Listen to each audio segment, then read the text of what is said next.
જય માતાજી મિત્રો, આજે આપણે લીલા વટાણાને રગડા પેટીસ બનાવવાની છે. તેના માટે એક વાટકો મેં લીલા વટાણા લઈ લીધા છે. તેને આપણે બાફવા મૂકીશું. કુકરમાં આપણે વટાણા લઈ લીધા છે અને 1.5 ગ્લાસ જેટલું આપણે પાણી એડ કરીને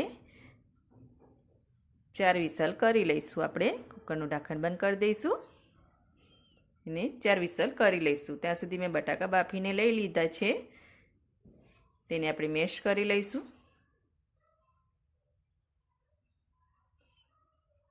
એક બટાકું મેં સાઈડમાં મૂકી દીધું છે રગડામાં એડ કરવા માટે. બાકીના બટાકાને પીસી લીધા છે અને પૌવાને મેં ધોઈ લીધા છે અને 10 થી 15 મિનિટ માટે મેં એને કોરા કરી લીધા છે. પૌવા એડ કરવાથી આપણો પેટીસ એકદમ ક્રિસ્પી બનશે. થોડી ડુંગળી લઈ લઈશું. ચાટ મસાલો લીધો છે 1 ચમચી જેટલો. આમચૂર પાવડર લીધો છે 1 ચમચી જેટલો અને લીલા મરચાં અને આદુની પેસ્ટ લીધી છે.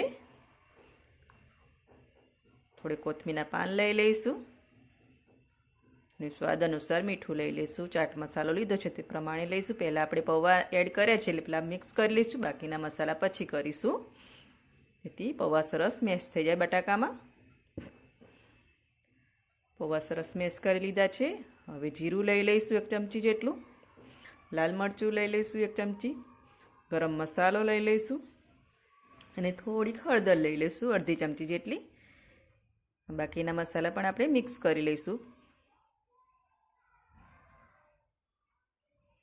મિક્સ કરીને રેડી કરી દીધું. હવે તેલવાળો હાથ કરી લઈશું અને આપણે ટીક્કી વારીશું. તમારે જે સાઈડની ટીક્કી બનાવી હોય તે સાઈડનો લુઓ લઈને આ રીતે ગોળ કરીને થાપીને સરસ ટીક્કીનો શેપ આપી દેવાનો છે. થોડી થીક જ રાખવાની છે ટીક્કીને. ફરીથી લુઓ લઈ લઈશું અને ટીક્કી વારી લઈશું. આ રીતે બધી ટીક્કી આપણે બનાવી દઈશું. બધી ટીક્કી બનાવીને રેડી કરી દીધી છે. હવે ટીક્કીને આપણે સેલો ફ્રાય કરવાની છે. તેના માટે નોનસ્ટિક પેનમાં 2 થી 3 ચમચી જેટલું મેં તેલ લઈ લીધું છે. હવે ટીક્કી એડ કરીને આપણે ટીક્કીને સેલો ફ્રાય કરી લઈશું. મીડિયમ ટુ હાઈ ફ્લેમ પર આ ટીક્કીને આપણે સેલો ફ્રાય કરવાની છે અને બે સાઈડ ફેરવીને એકદમ ગોલ્ડન કરી દેવાની છે.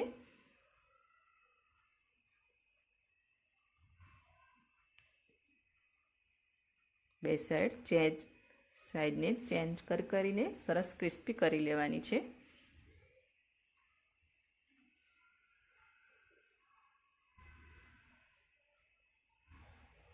ગોલ્ડન થઈ જવાય છે ટીક્કી. હજુ પણ સાઈડ ચેન્જ કરીશું. ગોલ્ડન થઈ જાય તો તેને બહાર લઈ લેવાની છે. જો અડધે ગોલ્ડન થઈ ગઈ છે. હવે તેને પ્લેટમાં લઈ લઈશું અને બીજી ટીક્કીને પણ આપણે બહાર લઈ લઈશું.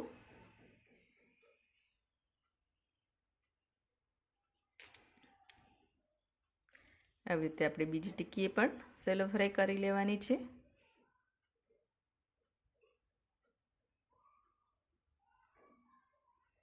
બીજી ટીક્કી પણ આપણે એડ કરી દીધી છે સેલો ફ્રાય કરવા માટે.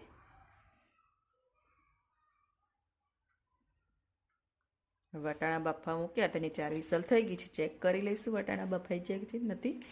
અડધી ચમચી તેને પ્રેસ કરી લેવાના છે.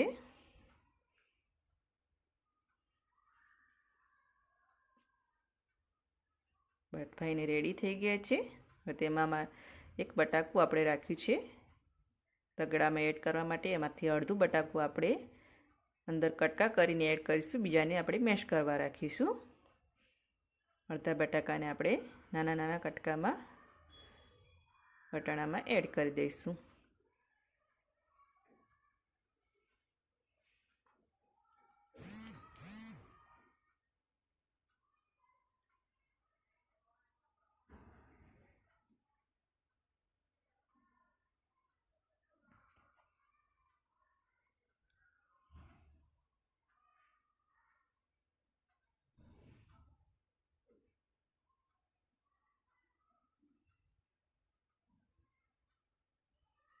રગડોનો વઘાર કરવાનો છે. તેના માટે નોનસ્ટિક પેન લઈ લઈશું. 2 ચમચા જેટલું તેલ લીધું છે.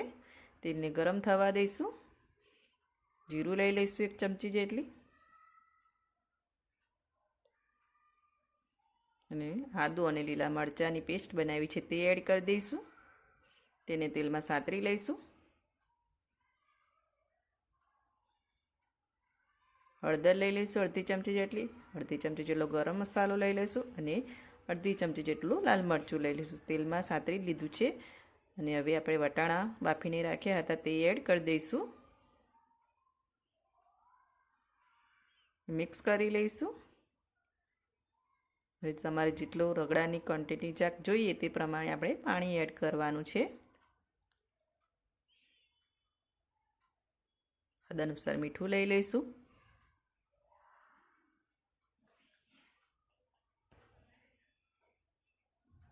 પાણી લઈ લઈશું. આપણે 1.5 ગ્લાસ જેટલું પાણી એડ કર્યું છે.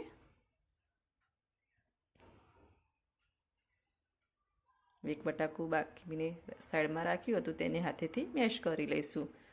બટાકું ના નાખવું હોય તો તમારે ચણાનો લોટ શેકીને તેને પાણીમાં ઓગાળીને પણ તમે એડ કરી શકો છો. અને અડધો લીંબુનો રસ લઈ લઈશું. મિક્સ કરી લઈશું. ભાજી પાવના મેસરથી આપણે એને મેશ કરી દેવાના છે.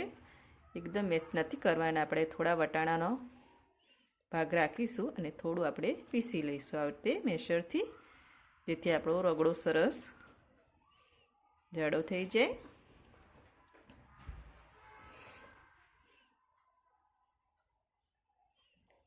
અડધી ચમચી જેટલો ચાટ મસાલો લઈ લઈશું. તેને મિક્સ કરીને 1 થી 2 ઉભરા લાવી દઈશું આપણે રગડાના. 10 મિનિટ જેવું લાગે છે એને ઉકળતા. તેને ઉકાળી લીધું છે. કરીને રેડી થઈ ગયો છે આપણો રગડો. જો તેલ પણ સરસ છૂટું પડી ગયું છે અને થિકનેસ પણ થઈ ગઈ છે આપણી રગડાની. 10 થી 15 મિનિટ એને મીડિયમ આંચ ઉપર ઉકાળી લેવાના છે. ઉકળીને રેડી થઈ ગયો છે આપણો રગડો. ગેસની આંચ બંધ કરી દઈશું અને થોડાક કોથમીરના પાન લઈ લઈશું. રગડો બનીને રેડી થઈ ગયો છે ને ટીકી પણ આપણી બની ગઈ છે. હવે આપણે રગડા ટીકી માટે સર્વ કરવા માટે પ્લેટમાં આપણે રગડો લઈ લઈશું. લીલા વટાણાનો રગડો બનાવ્યો છે. હવે ટીકી લઈ લઈશું. 2 ટીકી લઈ લીધી છે. તેના પર ફરીથી રગડો લઈ લઈશું.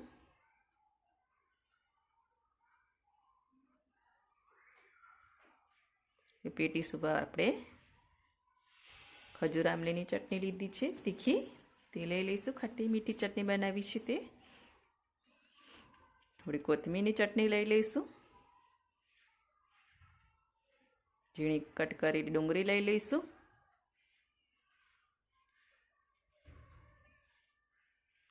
ટામેટું લઈ લઈશું અને ઝીણી સેવ લઈ લઈશું.